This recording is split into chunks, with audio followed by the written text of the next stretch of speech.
Ketika Anda tersambar petir, jangan panik. Sebenarnya muatan listrik yang sangat besar akan mengalir melalui tubuh kita. Sengatan listrik tersebut dapat merusak pembuluh darah di bawah kulit dan menciptakan pola seperti pohon listrik di permukaan kulit.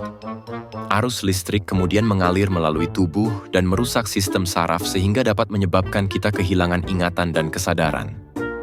Namun, jika kita kurang beruntung, listrik dari sambaran petir dapat langsung menyebabkan serangan jantung dan kematian. Semoga beruntung, subscribe untuk video menarik lainnya.